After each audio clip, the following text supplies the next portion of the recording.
इस वक्त देश और ख़ास तौर से किसान कौमें बहुत कठिनाई से गुजर रही हैं। अगर दिल्ली में बैठे हुए लोगों का बस चला तो वो सबसे पहले तो खेती को ख़त्म कर देगी, ताकि आप खेती छोड़ के शहरों में भाग लो मजदूरी के लिए, और उसके बाद फ़ौज को ख़त्म कर देगी। एक तरह से किसान कौमों को बर्बाद करने का नक्शा पास हुआ है। इस पर लड़ना पड़ेगा और जो लोग लड़ेंगे वो बचेंगे।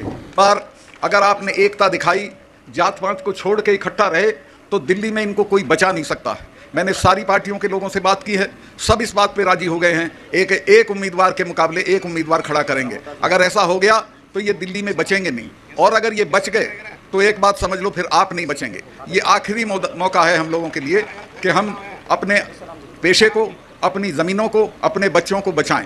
नमस्कार दोस्तों, जनसभा न्यूज में आपका स्वागत है। आज उजला है 26 अप्रैल। फटाफट बड़ी खबरें निकल के आ रही, बिग ब्रेकिंग। पहली बड़ी खबर निकल के आ रही है, प्रियंका गांधी ने बीजेपी पर बोला है करारा हमला। कर्नाटक जाकर कहा कि बीजेपी ने 40% जनता को बेरहमी से लूटा है और साथ में अब तक लूटती आ रही है। अगली एक और अपडेट निकल के आ रही है, इस बार कांग्रेस की कर्नाटक में बनेगी सरकार। केसीआर का राहुल को मिला है हाथ, थर्ड फ्रंट से करने वाले हवा। अगली एक और अपडेट निकल के आ रही है, एक बार फिर ओवैसी ने भरी हुंकार, राजस्थान में करने वाले हैं चुनावी ऐलान। आखिर क्या कुछ बड़ी खबरें हैं, सब जानेंगे विस्तार से। वहीं चौथी बड़ी खबर निकल के आ रही, जिस कभी योगी पर करवाया था हमला, उसी मुख्तार अंसारी की किस्मत पर लगने वाला है ताला। अगली एक और अपडेट निकल के आ रही, कर्नाटक में बनेगी डबल इंजन की सरकार, अमित शाह का रहा बड़ा ऐलान। अगली एक और अपडेट निकल के आ रही, बड़ी खबर है, विपक्षी एकजुटता के लिए हैं सारी पार्टियां तैयार। नीतीश कुमार और अखिलेश यादव कर रहे मुलाकात। आखिर क्या कुछ बातें हो रही हैं, सब जानेंगे विस्तार से। बता दें एक बार फिर,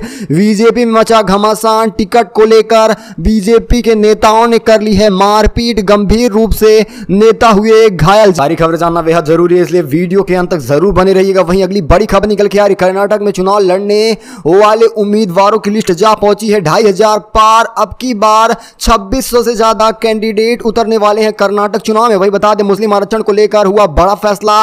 वहीं सीएम योगी आदित्यनाथ को मिली है मारने की धमकी। वहीं बता दे, पहलवान के समर्थन में आए सतपाल मलिक। इसी के साथ पुलवामा हमले पर खोल दिए मोदी की पोल। सब खबरों को जानेंगे करके विस्तार से, लेकिन उससे पहले एक छोटा सा निवेदन, अगर आप हमारे चैनल पर हैं तो चैनल को सब्सक्राइब, बेल आइकन जरूर दबाइएगा देश दुनिया के सभी फटाफट बड़ी अपडेट को पाने के लिए। दरअसल पहली बड़ी अपडेट निकल के आ रही है, प्रियंका गांधी ने बीजेपी पर बोला है करारा हमला। कहा बीजेपी सरकार ने 40% सरकार कर्नाटक को बेरहमी और बेशर्मी से लूट रही है। कांग्रेस महासचिव और कर्नाटक विधानसभा चुनाव के लिए स्टार प्रचारकों में शामिल प्रियंका गांधी ने मैसूर के एक जनसभा को संबोधित करते हुए बीजेपी और कर्नाटक की वर्तमान सरकार पर जोरदार हमला बोल दिया।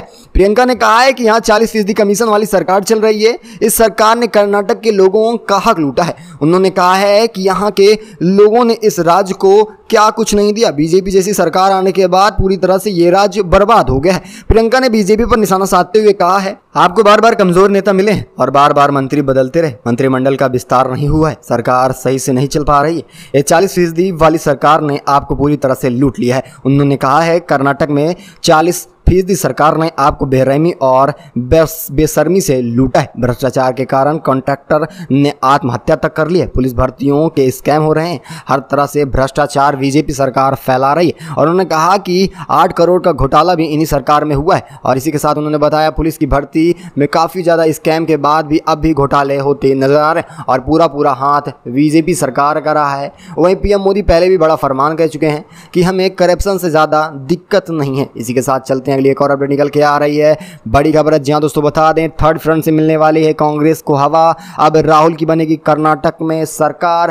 केसीआर का मिला साथ। लोकसभा चुनाव को लेकर विपक्षी एकजुटता की अब गर्माहट और भी तेज होती जा रही है। बिहार के मुख्यमंत्री नीतीश कुमार लगातार विपक्ष के बड़े नेताओं से मिल रहे हैं और गठबंधन तैयार करने की कोशिश कर रहे हैं। दूसरी तरफ कुछ दल थर्ड फ्रंट से अब कांग्रेस को हवा देने यानी विपक्षी एकता में शामिल होने वाले हैं। बिना कांग्रेस के साथ हाथ मिलाए वह कांग्रेस का समर्थन करने वाले हैं। ऐसा ही एक दल के मुख्यमंत्री चंद्रशेखर राव ने यानी बीआरएस की राह पर चल दिया, जिसने लंबे समय तक थर्ड फ्रंट बनाने की पैरवी की। लेकिन अब चंद्रशेखर की पार्टी कुछ नया कारनामा करने के लिए तैयार है। वह सन 2024 के लोकसभा चुनाव में कांग्रेस के साथ हाथ मिलाने वाली है। सूत्रों के हवाले से पता चला है कि पार्टी के अंदर अब ये हलचल तेज हो चुकी है कि विपक्षी एकजुटता काफ़ी ज़रूरी है, क्योंकि कल फिर सत्ता में अगर भाजपा आती है तो पूरी तरह से लोकतंत्र की हत्या कर खत्म कर देगा। कांग्रेस के साथ शामिल होने वाले हैं केसीआर और राहुल की बनेगी कर्नाटक में में सरकार। इसी के साथ अगली एक और अपडेट निकल के आ रही, 15 मई के बाद राजस्थान में करने वाले हैं चुनावी ऐलान। ओवैसी ने किया बड़ा फरमान। राजस्थान में जैसे जैसे विधानसभा चुनाव नजदीक आ रहे हैं, प्रदेश में सियासी पारा चढ़ने लगा है। दरअसल 15 मई के बाद IMI अपने गठबंधन का विस्तार करने जा रही है। पार्टी जिले स्तर के नेताओं को जिम्मेदारी देगी और कई अलग अलग दलों के नेताओं को अपने साथ जोड़ने वाली है। माना जा रहा है कि 15 मई के बाद अन्य दलों की भी काफी ज्यादा प्रचार रेखा तेज हो जाएगी, क्योंकि 13 मई को कर्नाटक विधानसभा चुनाव का रिजल्ट आने वाला है। 10 मई को चुनाव खत्म हो जाएगा। ऐसे में ओवैसी की पार्टी पहले से प्लानिंग बना रही और वह अब सीधा राजस्थान पर धावा बोलने वाली है। कांग्रेस में आम आदमी पार्टी कांग्रेस हो या फिर असदुद्दीन ओवैसी का पार्टी हो, सभी अब सत्ता में आने का टारगेट बना लिया है। इसी महीने सभी पार्टियां अपना कमर कस रही हैं और चुनावी मैदान में उतरने के लिए तैयार हैं। वहीं ओवैसी ने बड़ा फरमान कर दिया है कि 15 मई के दिन से ही हम चुनावी आगाज करने जा रहे हैं। यानी बता दें आपको, 15 मई से लेकर 20 मई तक राजस्थान में रैली करने वाले हैं असदुद्दीन ओवैसी। अगली एक और अपडेट निकल के आ रही है, जिसने कभी योगी पर करवाया था हमला, उस मुख्तार अंसारी की किस्मत पर लगने वाला है ताला। यूपी माफिया अतीक अहमद और उनके भाई अशरफ और बेटे असद के अंत के बाद उत्तर प्रदेश में माफियाओं को डर सताने लगा है। इसी हफ्ते माफिया मुख्तार अंसारी और अफजल अंसारी की गाजीपुर MP MLA कोर्ट में पेशी होनी है। 29 अप्रैल को गाजीपुर MLA कोर्ट ने गैंगस्टर एक्ट के तहत फैसला आना है। चर्चा मुख्तार अंसारी की होने लगी और उसे भी काफी ज्यादा डर सताने लगा है, क्योंकि उन्होंने देख लिया है कि माफियाओं के साथ कौन सा बर्ताव किया जा रहा है। यूपी सरकार काफी ज्यादा सख्त नजर आ रही है और ऐसे में अब माफियाओं का सांस लेना बदतर हो चुका है। दरअसल यह वही मुख्तार अंसारी है जो साल सन 2005 में मऊ दंगे का आरोप लगाया गया था। इन दंगों के बाद जितने भी लोग पीड़ित हुए थे उनको मुख्तार अंसारी से इंसाफ दिलाने के लिए योगी आदित्यनाथ सच्चाई की राह पर निकल दिए। वो गोरखपुर से मऊ निकले थे और CM योगी आदित्यनाथ के दोहरी घाट पर उनकी कारें रोक दी गई थी, जिसके बाद वहीं आदित्यनाथ योगी पर हमला भी करवाया गया था और लगभग 40 वाहनों का काफिला था जिसे रोका गया था। 100 से ज़्यादा वहां पर मोटरसाइकिलें थी और ऐसे में उनके ऊपर हमला कराने का मुख्तार अंसारी का पूरा प्लान रहा था, लेकिन जनता समर्थन के कारण योगी को छू तक न पाए। लेकिन आज पूरी तरह से किस्मत पलवट ले रही है और एक बार फिर कोर्ट के घेरे में जाने वाले हैं मुख्तार अंसारी और फैसला कोर्ट का रहेगा। वही मुख्तार अंसारी हैं जो योगी को कभी टक्कर दिया करते थे। इसी के साथ अगली एक और अपडेट में निकल के आ रही है, नीतीश कुमार और अखिलेश यादव मुलाकात, विपक्षी एकजुटता, कांग्रेस भी रहेगी साथ। बड़ी खबर, बिहार के मुख्यमंत्री नीतीश कुमार ने समाजवादी पार्टी प्रमुख अखिलेश यादव के साथ उत्तर प्रदेश की राजधानी लखनऊ में बैठक की है। उन्होंने अगले वर्ष होने वाले लोकसभा चुनाव से पहले विपक्षी दलों को एक साथ करने के हर संभव प्रयास करते नजर आ रहे हैं। इससे पहले वो सोमवार को पश्चिम बंगाल की मुख्यमंत्री ममता बनर्जी यानी तृणमूल कांग्रेस की अध्यक्ष से मुलाकात किए थे और कोलकाता में उन्होंने बैठक की थी। यह बैठक नई दिल्ली में नीतीश कुमार द्वारा कांग्रेस नेता राहुल गांधी और मल्लिकार्जुन खड़गे के साथ बातचीत लगभग 12 दिन के भीतर हुई है। वहीं सोमवार को भी बैठक मिलने के अंदेशे लगाए जा रहे हैं। अगले हफ्ते सोमवार को वह फिर से विपक्षी एकता पर मुलाकात कर सकते हैं। लेकिन बता दें, कल अखिलेश यादव से नीतीश कुमार ने विपक्षी एकता पर बात की है और साथ में एक बार फिर अखिलेश यादव राहुल के साथ दिख सकते हैं। अगली एक और अपडेट निकल के आ रही है, कर्नाटक में चुनाव लड़ने वाले उम्मीदवारों की अंतिम सूची हुई जारी। 2500 पार हुआ प्रत्याशियों का आंकड़ा। इस बार सियासी मैदान में दिखेंगे दिग्गज नेता। कर्नाटक चुनाव में शामिल उम्मीदवारों की अंतिम सूची जारी हो गई है। भिन्न भिन्न पार्टियों के प्रत्याशी के नामांकन दाखिल कर दिए गए।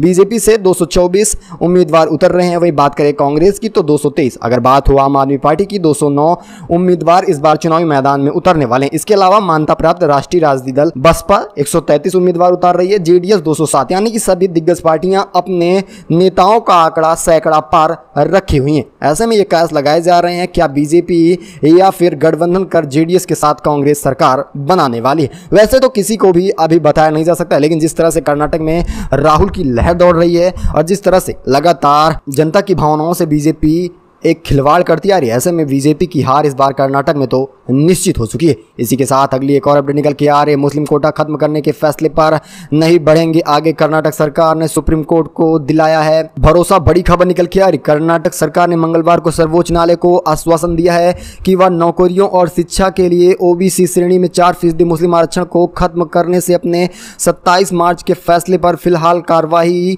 नहीं करने वाले। न्यायमूर्ति के MK जेफर और वहीं BB नगरत्ना माना कि पीठ ने इस मामले पर 9 मई को सुनवाई करने वाले हैं। बता दें कई याचिकाकर्ताओं ने राज्य में मुस्लिम कोटा को खत्म करने और कर्नाटक में सरकार के फैसले को शीर्ष अदालत को चुनौती दी गई है।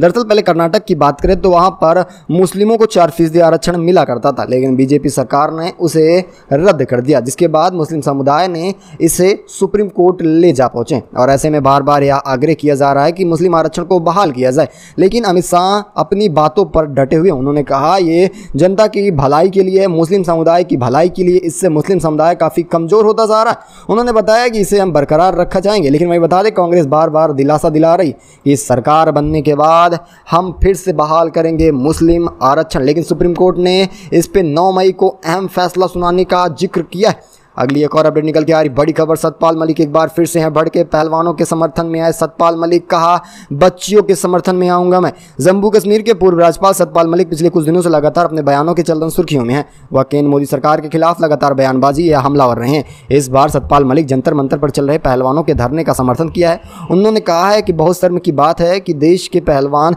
धरने पर बैठे हैं। मैं खुद उन बच्चियों से मिलने जाऊँगा। आगे उन्होंने कहा है मेहनत करके बच्चियां देश को गोल्ड मेडल दिलाती हैं और उन्हें न्याय तक नहीं मिल रहा है। काफ़ी ज़्यादा गंभीर और काफ़ी ज़्यादा मजबूरी में फंसी हैं ये बच्चियां। इसी वजह से धरना प्रदर्शन, यौन शोषण का आरोप लगाया जा रहा है। लेकिन वही केंद्र की सरकार है जो अगर मेडल लाती हैं तो उनके साथ फ़ोटो खिंचाने के लिए, अपना टैग लेने के लिए सामने आ जाते हैं। लेकिन आज वही लड़कियां मुश्किलों में हैं, वही खिलाड़ी मुश्किल में फंसे हैं, तो बीजेपी सरकार कहीं नहीं दिख रही है। ऐसे में उन्होंने कहा है कि उनके समर्थन में कोई न जाए तो हम जाने वाले। इसी के साथ अगली एक और अपडेट निकल के आ रही, यूपी निकाय चुनाव को लेकर बीजेपी में मचा घमासान, नेताओं के बीच हो गई मारपीट। उत्तर प्रदेश के गाजियाबाद में सोमवार को निकाय चुनाव के लिए टिकट कटने से नाराज बीजेपी कार्यकर्ताओं में जमकर मारपीट हुई है। डिप्टी सीएम ब्रजेश पाठक के आने से पहले मेयर प्रत्याशी सुनीता दयाल के चुनाव कार्यालय पर कार्यकर्ता एक दूसरे से बिगड़ने लगे। कार्यकर्ताओं ने पैसे लेकर टिकट देने का आरोप लगाया। उन्होंने बताया कि पैसे लेकर ये टिकट दे रहे, कहा सुनी के बाद कार्यकर्ताओं ने जमकर लात घूंसे चलाए। पुलिस ने किसी तरह से इन्हें शांत कराया। वहीं बीजेपी विधायक अजीत पाल त्यागी के कैंपेन कार्यालय में काफ़ी ज़्यादा हंगामा हुआ। काफ़ी जद्दोजहद के बाद मामले को शांत किया गया। यानी अभी से ही काफ़ी ज़्यादा रार देखने को मिल रही है बीजेपी सरकार में। पूरी तरह से बौखलाई है बीजेपी सरकार। सभी कत्तावर नेता अपनी पार्टी से बगावत करने के लिए तैयार हैं और जिस तरह से माहौल दिख रहा है, ऐसे में निकाय चुनाव तो दूर की बात है, इस बार फिर लोकसभा चुनाव में भी सत्ता में नहीं आने वाली है बीजेपी। अगली एक और अपडेट निकल के आ रही, बड़ी खबर है। जी हाँ दोस्तों, बता दें ममता बनर्जी को लेकर सुप्रीम कोर्ट ने लगाई है जजों को फटकार। एक बार बड़ी खबर है, ममता बनर्जी के समर्थन में आई है सुप्रीम कोर्ट। बड़ी खबर निकल के आ रही, सुप्रीम कोर्ट ने सोमवार को एक अहम टिप्पणी बरकरार रखी है जिसमें जजों को लंबित मामलों और मीडिया आउटलेट को इंटरव्यू देने पर जिक्र किया गया है। शीर्ष अदालत ने कलकत्ता हाईकोर्ट के एक जज के आचरण को लेकर सवाल उठाया गया है। कलकत्ता हाईकोर्ट ने जस्टिस अभिजीत गंगोपाध्याय के एक वीडियो इंटरव्यू को लेकर यह बयानबाजी की जा रही है जिसमें उन्होंने राजनीतिक रूप से संवेदनशील मुद्दों पर अपनी बेंच के फैसले को वो बाहर सुना रहे हैं। जस्टिस अभिजीत ने पश्चिम बंगाल स्कूल भर्ती के अनियमितता को लेकर सीबीआई के जांच पर 10 अहम आदेश देने थे। ऐसे में वह मुख्य न्यायाधीश डीवाई चंद्रचूड़ भड़क चुके हैं क्योंकि पर्सनल मुद्दों को वह जनसभा बना रहे हैं और वह मीडिया के साथ इसे साझा कर रहे हैं। दरअसल उन्होंने कहा है कि जजों के पास लंबित मामलों पर हस्तक्षेप करने का कोई अधिकार नहीं है। उन्होंने बताया अगर ऐसा कोई भी जज करता है तो उससे वो केस वापस ले लिया जाएगा, कार्रवाई नहीं कर पाएगा। दरअसल बता दें पीठ के आगे ने कहा है कि इंटरव्यू और वहीं ट्रांसक्रिप्ट सही पाई जाती है तो वह हाईकोर्ट मुख्य न्यायाधीश तक मामला पहुंच सकता है। यानी डीवाई चंद्रचूड़ अब करने वाले हैं बंगाल स्कूल भर्ती की अनियमितता को लेकर जांच और उस पर सुनवाई। वहीं बता दें जज ने दिया था धमकी कि ऐसा है तो सुनवाई नहीं करने वाले। ममता बनर्जी को चैलेंज दिया था कि आपके केस की सुनवाई तक नहीं करेंगे। इस खास बुलेटिन में बस इतना ही। मिलेंगे आपको अगली बड़ी अपडेट में। अगर आपको खबरें अच्छी लगी हो तो इस वीडियो को लाइक करना, ज़्यादा से ज़्यादा शेयर कर अपना समर्थन देना। मिलेंगे आपको अगली बड़ी अपडेट में। अगर आपको भी लगता है कर्नाटक में बदलाव की लहर दौड़ रही है तो इस वीडियो को ज़्यादा से ज़्यादा लाइक कर शेयर करना। जय हिंद, जय भारत।